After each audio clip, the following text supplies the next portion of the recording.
तो यह कहानी है भोपाल के एक लड़के राहुल की। राहुल अपनी क्लास से आज वापस आ गया था। राहुल 12वीं क्लास में पढ़ता था और काफी ज्यादा परेशान रहता था। कुछ खाने में इधर-उधर होने की वजह से उसका पेट खराब हो गया होता है। वो आधी क्लास से जब घर वापस आता है तो सारे घर वाले परेशान हो जाते हैं। पूछते हैं कि राहुल आखिर क्या हुआ? तुम क्लास छोड़ के बीच में से घर वापस कैसे आ गए?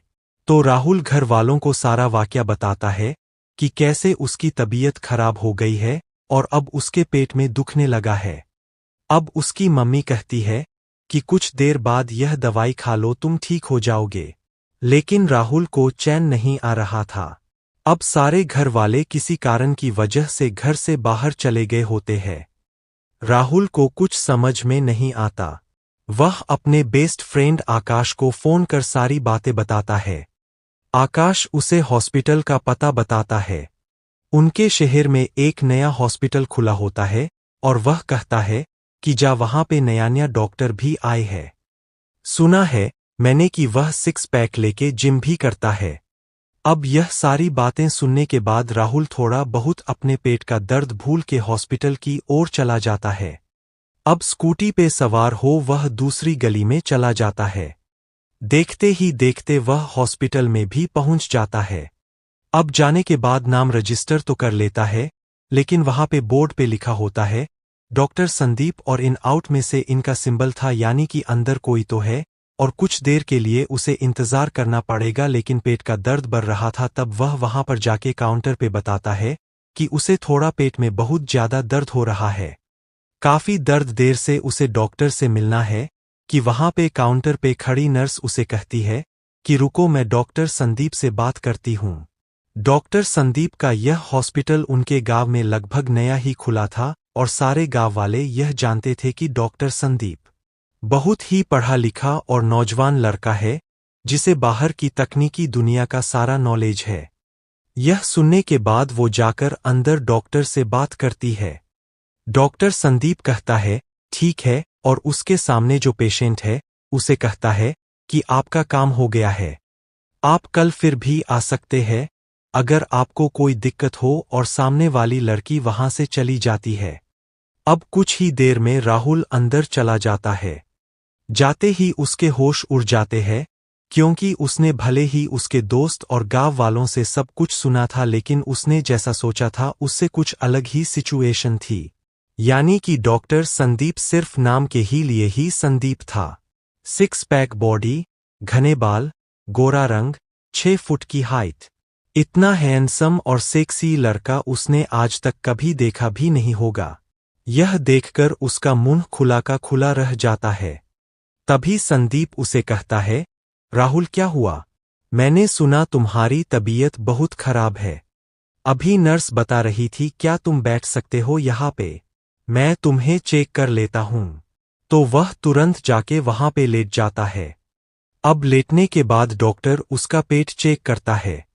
सारी बातें पूछ लेता है कि तो उसने क्या खाया था, क्या हुआ था उसके बाद। लेकिन हम देखते हैं कि राहुल का ध्यान कहीं और ही था। वो उसी की ओर देख रहा था और काफी देर तक उसी की ओर देख रहा था। वैसे देखा जाए तो राहुल भी दिखने में बहुत ज्यादा क्यूट था। गोरा लड़का था। 5.8 फुट उसकी हाइट थी और वह डॉक्टर भी कुछ ना कुछ उसकी तरफ आकर्षण दिखा रहा है, ऐसा राहुल को लगने लगता है। अब राहुल जब उसकी ओर देख रहा था तो डॉक्टर पूछते हैं राहुल किस सोच में खो गए? तो कहता है कि डॉक्टर आप इतने हैंडसम कैसे हो?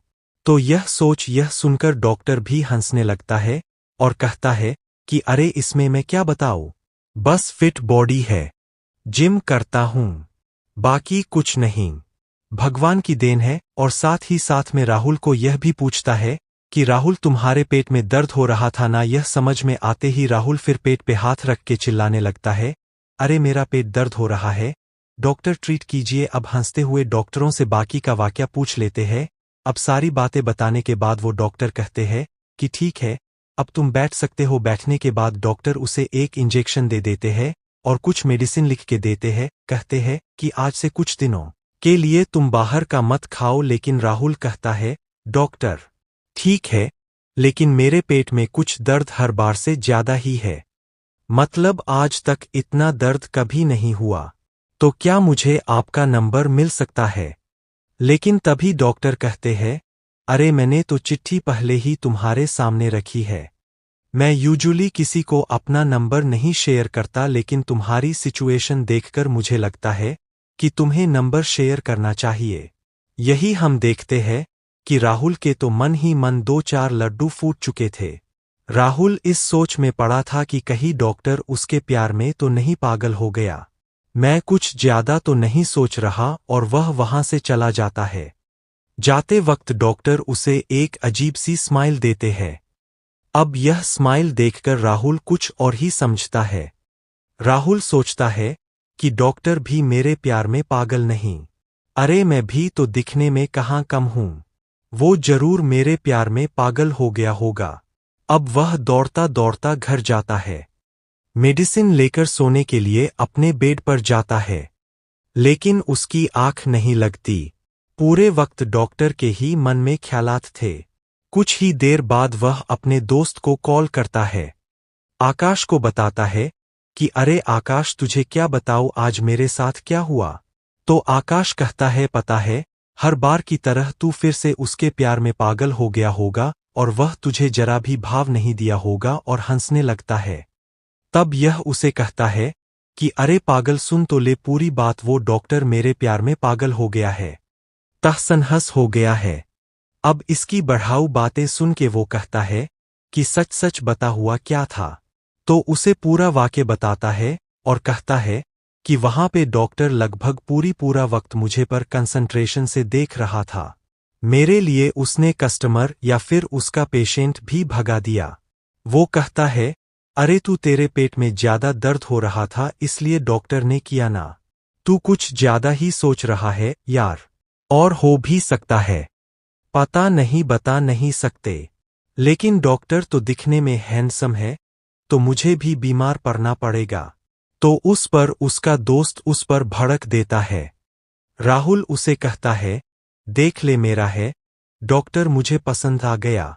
अब उसकी ओर तू लाइन भी नहीं मारेगा। पता है ना पिछली बार क्या हुआ था। तब पिछली बार जो भी हुआ था वो सब याद करके आकाश उसे कहता है, अरे नहीं, मैं तो मजाक कर रहा था, तुम ही एंजॉय कर लो। वैसे भी मैं जिम में जा रहा हूं। आजकल जिम ट्रेनर पे मेरा क्रश है, तो तुम उसके बारे में मैं तुम्हें बताता भी नहीं। तो राहुल कहता है, हम ठीक है, अब फिलहाल मेरी स्टोरी पूरी करने दो कि डॉक्टर के साथ मेरा मैटर सेट हो जाए और हम रिलेशनशिप में आ जाए तो मेरी तो चांदी ही चांदी है। अब यह सोचकर दोनों ही हंसने लगते हैं और फोन कट कर देते हैं। अब दूसरी ओर राहुल पूरा वक्त बस उसके फोन का इंतजार कर रहा था। कोई मैसेज तो आए कम से कम। रात शाम के 5 बजे होते हैं। अब राहुल से कंट्रोल नहीं होता। वह उस डॉक्टर के नंबर पे व्हाट्सएप पे हाय भेज देता है। अब हाय भेजते ही वह सोचता है, अरे मैंने क्या कर दिया। डॉक्टर का तो प्रोफेशनल नंबर होगा, मुझे तो पता भी नहीं। उसकी गर्लफ्रेंड है, शादी हुई है, कुछ भी नहीं पता। बस दिखने में इतना यंग है, तो इसका मतलब यह थोड़ी ना है, और मैसेज डिलीट कर देता है। अब लगभग 20 मिनट हो चुके होते हैं और वह इसी गिल्ट में था कि मैंने कुछ गलत तो नहीं कर दिया। तभी उसका फोन रिंग होता है। देखता है कि डॉक्टर ने उसे हेलो क्या डिलीट किया तुमने, पूछ रहा होता है, और साथ ही में तुम्हारी तबीयत कैसी है, यह भी अंग्रेजी में पूछ लिया होता है। अब यह देखकर उसके मन में और एक लड्डू फूटता है और सोचता है कि अगर डॉक्टर मुझ में इंटरेस्टेड नहीं होता या फिर मुझे सिर्फ एक पेशेंट की तरह दिख रहा होता तो वह ऐसा नहीं करता। नमस्ते दोस्तों, मेरा नाम समीर है। कुछ दिनों पहले की बात है, गर्मी के दिन थे और मैं वापस दिल्ली घर जा रहा था ओवरनाइट ट्रेन से, मगर मुझे जरा भी अंदाजा नहीं था कि यह रात मेरी जिंदगी की सबसे रोमांचक और अलग रात में बदलने वाली है। दोस्तों, अगर आपको दिलचस्प कहानियां सुनना पसंद है तो इस चैनल को सब्सक्राइब जरूर करें और घंटी के आइकन को दबाएं ताकि हर नई कहानी सबसे पहले आप तक पहुंचे। आज की कहानी एक रोमांचक ट्रेन यात्रा की है। जो मेरे जीवन की सबसे यादगार रात बन गई। यह कहानी आपको शुरुआत से अंत तक बांधे रखेगी, तो आए यान से सुनिए। मेरा नाम समीर है और मैं 28 साल का स्लिम फेयर और हैंडसम लड़का हूं। ब्रेकअप के बाद से मन बेचैन था। घर जाने की खुशी और थोड़ी सी घबराहट दोनों महसूस हो रही थी। लगा जैसे घर पहुंचते ही सुकून मिलेगा। मेरा रिजर्वेशन स्लीपर क्लास में था, लेकिन स्टेशन पर पहुंचने में देर हो गई। ट्रेन स्टेशन पर खड़ी थी और निकलने वाली थी। मेरे दिल की धड़कन तेज हो गई, दौड़ लगाई और आखिरी पल में ट्रेन पकड़ ली। मेरी बर्थ जल्दी मिल गई। जैसे ही मैंने पाँव पसारे, ट्रेन झटके से चल पड़ी। गर्मियों की छुट्टियों के कारण ट्रेन खचाखच भरी हुई थी। कई बार आपने देखा होगा कि बिना टिकट वाले यात्री रिजर्व डिब्बों में घुस जाते हैं। मैंने भी देखा कि ऐसे लोग इधर उधर बैठे थे। टिकट वाले यात्री उन्हें डांट कर भगा रहे थे। माहौल हल्का सा असहज था। मैंने घड़ी देखी, रात के 8:30 में बजे थे। सफ़र लंबा था, लगभग 12 घंटे का। यह सोचते हुए मैं बर्थ पर बैठ गया। पूरा डिब्बा चहल पहल से भरा हुआ था। बच्चों की खिलखिलाहट, फैमिलीज की बातचीत और पंखे की आवाज़ चारों ओर गूंज रही थी। मैं मोबाइल में खो गया। अगला स्टेशन एक बड़ा स्टेशन था। मैंने सोचा शायद यहाँ काफ़ी यात्री उतर जाएंगे, लेकिन जब ट्रेन रुकी कुछ लोग उतरे और फिर उससे ज्यादा चढ़ गए। टिकट कंडक्टर से बहस करते यात्रियों को देखकर मैं वापस मोबाइल में व्यस्त हो गया। तभी अचानक मुझे अपने कंधे पर किसी का हाथ महसूस हुआ। मैंने सिर उठाकर देखा तो सामने एक जवान लड़का खड़ा था। उसकी चौड़ी छाती और भरी हुई मांसपेशियां साफ नजर आ रही थी। उम्र होगी 20 या 21 साल। उसके चेहरे पर थकावट थी, लेकिन उसकी आंखें जैसे सीधे मेरी आत्मा में झांक रही थी। मेरी नजरें उसकी आंखों से मिली और कुछ पल वहीं ठहर गई। यह ऐसा पल था जो शब्दों से नहीं, सिर्फ महसूस किया जा सकता है।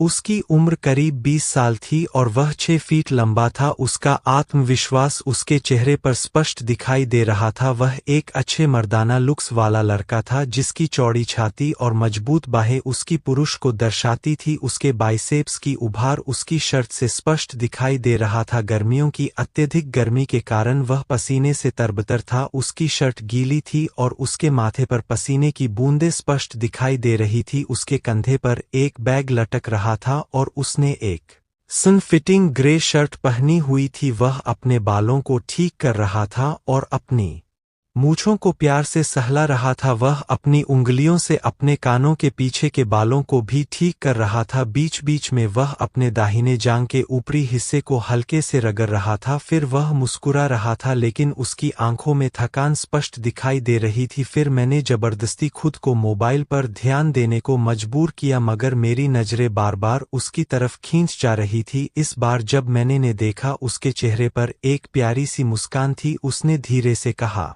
क्या मैं यहाँ थोड़ी देर बैठ सकता हूँ? उसकी आवाज गहरी, मर्दाना और विनम्र था। एक ऐसी आवाज जो किसी का भी दिल जीत ले। मैंने सिर हिलाकर कहा, हाँ क्यों नहीं, पता नहीं क्यों, लेकिन उसकी ओर आकर्षित महसूस कर रहा था। उसने अपने जूते उतारे और शर्ट के कुछ बटन खोल दिए। गर्मी जोरों पर थी। जैसे ही उसने बैठने की कोशिश की, उसकी बॉडी की गर्माहट महसूस हुई। उसकी शर्ट फिट थी, जिससे उसकी चौड़ी छाती और उभरे हुए मसल साफ झलक रहे थे। उसके कपड़ों से भी उसकी ताकत झलक रही थी। वह थका हुआ था, लेकिन फिर भी उसमें एक अजीब सी ऊर्जा थी जो मुझे महसूस हो रही थी। फिर हमने बातें शुरू की। हमारी बातचीत इतनी सहज थी कि जैसे हम पूरा दोस्त हो। हर शब्द के साथ मुझे महसूस हो रहा था कि हमारे बीच एक गहरा कनेक्शन बन रहा है। उसने बताया कि उसका नाम विक्रम है। वह मुझसे 7 से 8 साल छोटा होगा, लेकिन उसकी शख्सियत इतनी जबरदस्त थी कि उसकी उम्र का कोई असर नहीं लग रहा था। उसने कहा कि वह एक फिजिकल ट्रेनिंग कोर्स के लिए यहाँ आया था। ट्रेनिंग देर शाम खत्म हुई और यह ट्रेन आखिरी थी। मैंने उससे कहा, चिंता मत करो, अगर तुम्हें सीट नहीं मिलती है तो तुम यहाँ बैठ सकते हो, मैं एडजस्ट कर लूंगा। उसने गहरी नजरों से मेरी तरफ देखा। उसकी आंखों में कृतज्ञता और उसकी आवाज में एक ऐसी विनम्रता थी जिसने मुझे अंदर तक छू लिया। थैंक यू, उसने कहा। थोड़ी देर बाद मैंने उससे कहा, टिकट कंडक्टर से बात करके देखो, शायद तुम्हें सीट मिल जाए। वह मेरी बात सुनकर कंडक्टर से बात करने चला गया। कुछ देर बाद वह वापस आया। उसकी आंखों में निराशा साफ झलक रही थी। उसने धीरे से कहा, टीसी ने मना कर दिया। बोला, नो चांस भाई, समर सीजन है, पूरा रश चल रहा है। मैंने मुस्कुराते हुए कहा, कोई बात नहीं, हम एडजस्ट कर लेंगे। मेरे पास एक थर्मस फ्लास्क में चाय थी। मैंने उसकी ओर बढ़ाते हुए पूछा, चाय लोगे? उसने हल्के से सिर हिलाया और मुस्कान के साथ कहा, हाँ क्यों नहीं। हमने चाय शेयर की। चाय की हल्की गर्माहट और ट्रेन के हिलने डुलने के बीच एक अनकही सी बातचीत भी हो रही थी। उसकी हर हरकत को महसूस कर रहा था, उसकी गहरी आंखों की चमक, थके होने के बावजूद उसके हावभाव की मजबूती। फिर वह सहजता से बैठ गया और अपने पाँव ऊपर कर लिए। अब उसके पैर मेरी ओर थे और उसकी उपस्थिति जैसे पूरी जगह भर रही थी। मेरी नजरें उस पर से हट नहीं रही थी। उसकी हरकतों में कुछ ऐसा था जो मुझे बांधे जा रहा था। उसके पैर मेरे पैर को छू रहे थे। इससे मेरे शरीर में बिजली सी कूद गई। रात के 11 बज चुके थे। लोग अबने की तैयारी कर रहे थे। भीड़ भी काफी कम हो गई थी, मगर मेरी आंखों में नींद का नामो निशान नहीं था। मैंने सोने का नाटक किया और बर्थ पर एक साइड करवट लेकर लेट गया। उसी बर्थ पर मेरे बाजू में विक्रम भी बैठा था। उसकी आंखों में भी थकावट और नींद साफ नजर आ रही थी। धीरे धीरे वह नीचे खिसक कर आराम से लेटने की कोशिश करने लगा। ट्रेन की बर्थ संकरी थी, उस पर अब हम दोनों सो रहे थे। एक बर्थ पर दो इंसान। उसकी बॉडी अब मेरी बॉडी को पूरी तरह से छू रही थी। हमारे शरीर एक दूसरे से पूरी तरह से चिपके हुए थे, जिससे एक अजीब सी गर्माहट महसूस हो रही थी। तभी ट्रेन ने गति पकड़ी और जोर से हिल गई। मैं बर्थ से गिरने ही वाला था कि विक्रम के मजबूत हाथों ने मुझे जोर से पकड़ लिया। उसकी पकड़ बहुत मजबूत थी। मैंने कहा, थैंक्स। मैं तो गिरने वाला था। उसने कहा, मैं तुम्हें पकड़ कर रखूंगा। मेरी दिल की धड़कन बढ़ गई। उसकी आंखों में एक अजीब सी चमक थी जो मुझे आकर्षित कर रही थी। उसकी पकड़ में सुरक्षित महसूस कर रहा था, लेकिन मेरे दिल में एक अजीब सी घबराहट भी थी। मैंने एक चादर निकाली थी और वह बोला, मैं बाथरूम जाकर आता हूँ, गर्मी है, कपड़े चेंज कर लेता हूँ। कुछ देर बाद वह आया। उसने एक शॉर्ट्स और एक स्लीवलेस टी शर्ट पहन ली थी। शॉर्ट्स में उसके मजबूत जांघ स्पष्ट दिखाई दे रहे थे। फिर वह मेरे बाजू में आकर सो गया। शायद वह कुछ समझ गया था। मेरे दिल को पढ़ रहा था। उसकी नजदीकी मुझे एक अजीब सी खुशी दे रही थी, लेकिन अपने दिल की बात कहने में हिच रहा था। मेरा दिल धड़क रहा था, जैसे कि वह मेरे शरीर के अंदर एक अलग ही दुनिया बना रहा था। हर धड़कन मुझे और भी जागरूक कर रही थी कि विक्रम मेरे इतने करीब था और मैं उसकी गर्माहट को महसूस कर सकता था। रात गहरी हो चुकी थी। ट्रेन के धीम झटकों के बीच मैंने करवट ली और देखा कि विक्रम अब मेरे पास लेटने की कोशिश कर रहा था। उसकी आंखों में थकान के साथ एक अनकही सी चमक थी। वह धीरे धीरे मेरी तरफ सरकता जा रहा था। विक्रम, धीमी आवाज में, थोड़ी तंग जगह है, पर एडजस्ट करना पड़ेगा। आपको दिक्कत तो नहीं हो रही? मैंने मुस्कुराते हुए कहा, नहीं, कोई बात नहीं, सफर में तो थोड़ा एडजस्ट करना ही पड़ता है। विक्रम अब थोड़ा और पास आ गया। उसका कंधा मेरे कंधे को हल्के से छू रहा। उसकी मर्दाना गहरी आवाज के साथ उसकी उपस्थिति का असर मुझ पर साफ महसूस हो रहा था। विक्रम, मेरा दिन तो सुबह 5 बजे से शुरू होता है। उठते ही मैं 5 किलोमीटर दौड़ता हूँ, फिर फिजिकल ट्रेनिंग होती है और उसके बाद ब्रेकफास्ट के बाद क्लासेस अटेंड करता हूँ। पूरा दिन बहुत स्ट्रेस होता है। मैंने कहा, वाह, आपका रूटीन तो बहुत डिमांड है। मेरा दिन आपके उलट है। मैं ज्यादातर कंप्यूटर पर काम करता हूँ। पूरे दिन बस बैठना ही होता है। विक्रम ने हल्की शरारत भरी मुस्कान के साथ कहा, विक्रम, इसका असर दिख रहा है। आपकी बॉडी बहुत स्मूथ और अट्रैक्टिव लगती है। यह सुनकर मैं थोड़ा असहज हो गए, लेकिन मैं कुछ कह नहीं पाए। विक्रम की आंखों में एक अलग ही चमक थी, जैसे वह अपनी बातों से खेल रहा हो। ट्रेन की झलक और रात की गहराई में विक्रम का आत्मविश्वास और समीप मुझे झकझोर रहे थे। मैंने खुद को संभालने की कोशिश की, लेकिन उसकी उपस्थिति का प्रभाव मुझ पर गहराता जा रहा था। वह एक शातिर शिकारी की तरह लग रहा था, जो धीरे धीरे अपने शिकार की तरफ बढ़ रहा था और उसका शिकार उससे दूर जाने की बजाय उसके और पास जा रहा था। आपकी बस्मूथ लगती है, कहकर उसने धीरे से मेरे हाथों पर अपने हाथ फेरने शुरू कर दिए। उसके पैर मेरे पैरों को छू रहे थे। उस छून से मेरे शरीर में बिजली सी कूद गई। उस रात हमारी बातचीत रुकने का नाम नहीं ले रही थी। वह रात मानो खत्म ही नहीं हो रही थी।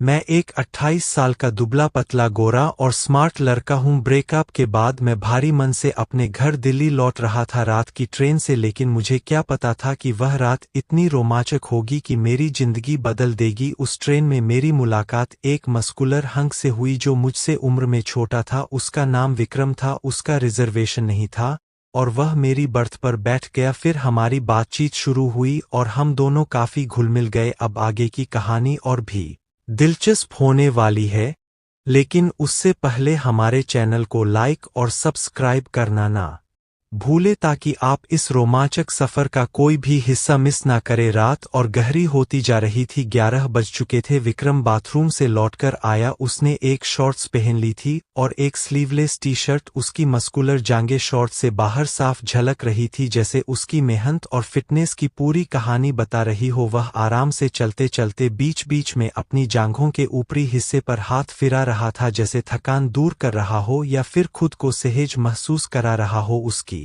यह हरकत अनजाने में ध्यान खींच रही थी। फिर वह धीरे से मेरे बगल में आकर लेट गया। उसकी गर्माहट और मर्दाना खुशबू एकदम पास महसूस हो रही थी। माहौल में एक अजीब सी खामोशी थी, लेकिन दिलों की धड़कनें साफ सुनाई दे रही थी। विक्रम धीरे से आकर मेरे पास लेट गया। उसकी गर्म और सख्त बॉडी मुझसे हल्के हल्के छू रही थी। यह उसके रोजाना की फिजिकल एक्टिविटी का नतीजा जा था, जबकि दिन भर कंप्यूटर पर बैठकर काम करने वाला इंसान था। मुस्कुराते हुए मैंने कहा, तुम्हारी बॉडी तो बहुत सख्त लग रही है, एकदम फिटनेस मॉडल जैसी। विक्रम मुस्कुराकर अपने बाइसेप्स दिखाते हुए, यह मेहनत का कमाल है, रोज सुबह 5 बजे उठकर दौड़ता हूँ।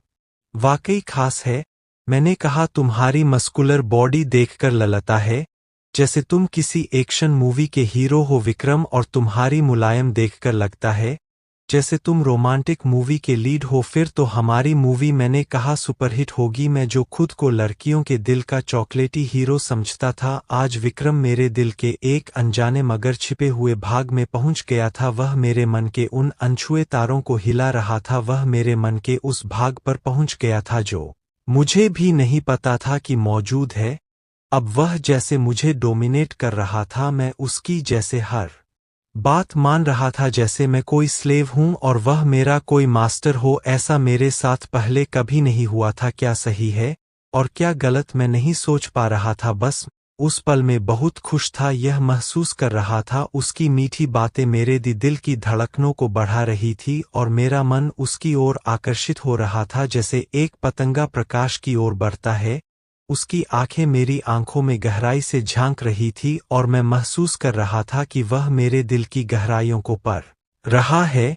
उसकी मजबूत और सुडौल बॉडी मेरे लिए एक आकर्षण का केंद्र बन गई थी और मैं उसकी ओर खींचा जा रहा था। वह मेरे सामने खड़ा था, एक शिकारी की तरह जो अपने शिकार को पकड़ने के लिए तैयार है, लेकिन मैं उसके शिकार की तरह महसूस नहीं कर रहा था, बल्कि मैं महसूस कर रहा था कि वह मेरे लिए एक सुरक्षित और प्यार भरा आश्रय है, जहां मैं अपने आप को खो सकता हूं और अपने आप को पा सकता हूं। विक्रम यार, तुम्हारी आंखें बड़ी अलग है, जैसे गहरी झील हो, मैंने कहा शर्माते हुए। अच्छा, लेकिन तुम्हारी नजरें इतनी गहरी है कि कोई झील में गिर जाए तो वापस आना मुश्किल हो। विक्रम, तो फिर संभल कर देखना, कहीं मेरी नजरों में खो मत जाना। विक्रम, और तुम मेरे दिल की बात कब सुनोगे? मैंने कहा, कौन सी बात? जवाब देने के बजाय वह बहुत शरारती दांतों से मुस्कुराने लगा। अब वह मेरी आंखों से मेरे दिल में पहुंच गया था। उसकी सांसें मेरी सांसों से मिल रही थी। उस शरीर की गर्माहट में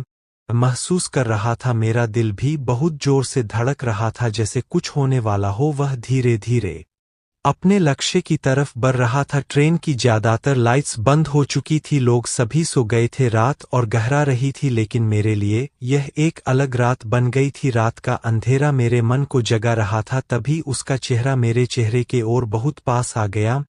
उसकी सांसों को महसूस कर सकता था। अब उसके होंठ मेरे होठों को छू रहे थे। उसने मुझे एक प्यारी सी झप्पी दे दी। मेरे चेहरे पर शर्म की लाली छा गई और मेरी आंखें झुक गई। मेरे शरीर में एक अनोखी सिहरन होने लगी, जो विक्रम को मेरी सहमति का संकेत दे रही थी। वह मेरे दिल की धड़कनों को समझ गया था। उसकी झप्पी शुरू में एक नाजुक स्पर्श की तरह थी जो धीरे धीरे मेरे दिल की गहराइयों में उतर गई। उसके होठों का स्पर्श मेरे लिए एक अनोखे सुख का अनुभव था जो मुझे उसके प्यार में और भी गहराई से डूबने के लिए मजबूर कर दिया। हम दोनों एक अलग ही दुनिया में खो गए। हमारे लिए बस एक दूसरे की सांसें थी, एक दूसरे की धड़कनें थी और कुछ नहीं। उसके मजबूत हाथों की नरमी मुझे उसके प्यार की गहराई का अनुभव करा रही थी। शायद रात के 1 बज गए होंगे। वह उठा और बोला, मैं बाथरूम जा रहा हूँ, तुम भी चलोगे? मैंने कहा, हाँ मैं भी आता हूँ। हम लोग कोच के अंत में बाथरूम पहुंचे। टॉयलेट अंदर से बंद था। विक्रम ने वॉश बेसिन में थूक दिया, फिर शरारत भरी नजरों से मेरी तरफ देखने लगा। खिड़की से अब थोड़ी ठंडी हवा डिब्बे के अंदर आ रही थी जो थोड़ा सुकून दे रही थी। विक्रम अपनी जांघों के ऊपरी भाग को बड़े प्यार से सहला रहा था। तब उसने कहा, चलो हम अगले कोच में चलते हैं। यह सुपरफास्ट ट्रेन थी जिसमें सभी कोच आपस में जुड़े हुए थे। अगला कोच फर्स्ट क्लास एसी था। वहां का कोच अटेंडेंट घोड़े बेचकर सो रहा था। हम दोनों कोच में आगे बढ़े। सभी कूपे बंद थे लेकिन एक कूपे खुला था। शायद कोई पैसेंजर आखिरी स्टेशन पर उतर गया होगा। हम दोनों उस कूपे में घुस गए। एसी के कारण उसमें बड़ा गर्मी से सुकून मिला। जल्दी में दरवाज़ा भी हम बंद करना भूल गए। विक्रम ने मुझे दीवार से सटा दिया और उसकी आंखें मेरी आंखों में डूब गई। उसकी गहरी नज़रों ने मेरे दिल को छू लिया और मैं उसके प्यार में खो गया। मेरे घुटने मुड़ गए और मैं उसके करीब झुकने लगा जैसे कि मैं उसके प्यार के समुद्र में डूबने के लिए तैयार था। समय का पता भी नहीं चला। हम दोनों उसी कूपे में बहुत देर तक रहे। वहां मुझे विक्रम के प्यार की अनुभूति हुई। प्यार के खट्टे मीठे अनुभव ने मेरे दिल को छू लिया। उस पल में समय और दुनिया की सारी चिंताएं खत्म हो गई और बस विक्रम और मैं रह गए। तभी ट्रेन झटके से रुकी। शायद कोई स्टेशन आ गया था। कोच में कुछ लोग आ रहे थे। हम लोग दूसरी दुनिया से फिर वर्तमान दुनिया में आ गए। मैंने कहा, कोई आ रहा है, चलो अपने बर्थ पर चलते हैं।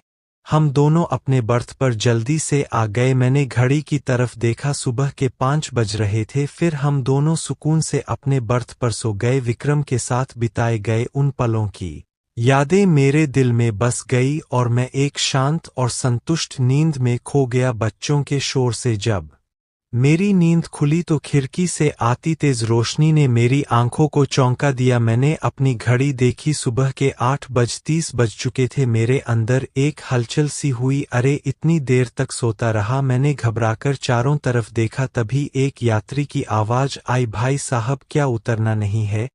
नई दिल्ली स्टेशन आ गया है। मेरे दिल की धड़कन तेज हो गई। ओह नई दिल्ली! मैं हड़बड़ाकर उठा और अपना सामान पैक करने लगा। ज्यादातर लोग उतर चुके थे। मेरे मन में बेचैनी बढ़ने लगी। क्या विक्रम पहले ही उतर गया? लेकिन उसने मुझे बताया होता। कहीं वह ठीक तो है? मैंने जाकर चेक किया मगर वहां को नहीं था। मैन और भी बेचैन हो क्या? हम दोनों उस कूपे में घुस गए। एसी के कारण उसमें बड़ा गर्मी से सुकून मिला। जल्दी में दरवाज़ा भी हम बंद करना भूल गए। विक्रम ने मुझे दीवार से सटा दिया और उसकी आंखें मेरी आंखों में डूब गई। उसकी गहरी नज़रों ने मेरे दिल को छू लिया और मैं उसके प्यार में खो गया। मेरे घुटने मुड़ गए और मैं उसके करीब झुकने लगा जैसे कि मैं उसके प्यार के समुद्र में डूबने के लिए तैयार था। समय का पता भी नहीं चला। हम दोनों उसी कूपे में बहुत देर तक रहे। वहां मुझे विक्रम के प्यार की अनुभूति हुई। प्यार के खट्टे मीठे अनुभव ने मेरे दिल को छू लिया। उस पल में समय और दुनिया की सारी चिंताएं खत्म हो गई और बस विक्रम और मैं रह गए। तभी ट्रेन झटके से रुकी। शायद कोई स्टेशन आ गया था। कोच में कुछ लोग आ रहे थे। हम लोग दूसरी दुनिया से फिर वर्तमान दुनिया में आ गए। मैंने कहा, कोई आ रहा है, चलो अपने बर्थ पर चलते हैं। हम दोनों अपने बर्थ पर जल्दी से आ गए। मैंने घड़ी की तरफ देखा, सुबह के 5 बज रहे थे। फिर हम दोनों सुकून से अपने बर्थ पर सो गए। विक्रम के साथ बिताए गए उन पलों की यादें मेरे दिल में बस गई और मैं एक शांत और संतुष्ट नींद में खो गया। बच्चों के शोर से जब मेरी नींद खुली तो खिड़की से आती तेज रोशनी ने मेरी आंखों को चौंका दिया। मैंने अपनी घड़ी देखी, सुबह के 8:30 बज चुके थे। मेरे अंदर एक हलचल सी हुई। अरे इतनी देर तक सोता रहा। मैंने घबराकर चारों तरफ देखा। तभी एक यात्री की आवाज आई, भाई साहब क्या उतरना नहीं है? नई दिल्ली स्टेशन आ गया है। मेरे दिल की धड़कन तेज हो गई। ओह, नई दिल्ली में हड़बड़ाकर उठा और अपना सामान पैक करने लगा। ज्यादातर लोग उतर चुके थे। मेरे मन में बेचैनी बढ़ने लगी। क्या विक्रम पहले ही उतर गया? लेकिन उसने मुझे बताया होता। कहीं वह ठीक तो है? मैंने जाकर चेक किया मगर वहां को नहीं था। मैं और भी बेचैन हो क्या? मैंने विक्रम से पूछ लिया लेकिन विक्रम अताप नहीं था। मैं कदम भहोग उसका न लेचा था। मैं कितना बेवकूफ हूं। अब उससे दोबारा कैसे मिलूंगा? उद कोने की कर रहा था। कल रात की बातें तो अब भी मेरे जहन में ताजा थी। मैं ट्रेन से उतरने वाला आखिरी व्यक्ति था। गेट की तरफ बढ़ते हुए मेरे अंदर एक खालीपन था। क्या यह सफर यहाँ खत्म हो गया? गेट पर पहुंचा तो सामने टिकट चेकर खड़ा था। उसने कहा, टिकट प्लीज। मैंने जल्दी जल्दी अपनी जेब में हाथ डाला और टिकट निकालने लगा। तभी टिकट के साथ एक कागज का टुकड़ा भी नीचे गिर गया। मैंने उसे उठाया और देखा कि उस पर कुछ लिखा हुआ था। माय डियर समीर, यह मेरा मोबाइल नंबर है। तुम गहरी नींद में सो रहे थे इसलिए मैंने तुम्हें उठाया नहीं। मैं फरीदाबाद में उतर गया हूं। घर पहुंचकर कॉल करना। तुम्हारा विक्रम। यह पढ़ते ही मेरी जान में जान आ गई। मेरा चेहरा खुशी से खिल उठा। तो विक्रम ने मुझे छोड़ा नहीं। उसने मेरे लिए यह छोटा सा संदेश छोड़ दिया था। मेरे मन में एक अजीब सी राहत और खुशी की लहर दौड़ गई। शायद यह सफर सिर्फ एक यात्रा नहीं था, यह मेरी जिंदगी की एक नई शुरुआत थी। खुशी खुशी मैं घर की तरफ बढ़ने लगा। दोस्तों, जब मैंने यह सफर शुरू किया था तब मेरा ब्रेकअप हो चुका था। मैं बहुत नर्वस और लो फील कर रहा था मगर इस ट्रेन की यात्रा ने मुझे जीवन की एक नई शुरुआत दे दी। घर जाते वक्त खुशी से फूला नहीं समा रहा था। प्यारे दोस्तों, मेरी इस यात्रा में शामिल होने के लिए बहुत बहुत धन्यवाद। अगर आपको यह कहानी पसंद आई हो तो चैनल को लाइक और सब्सक्राइब करना ना भूलें।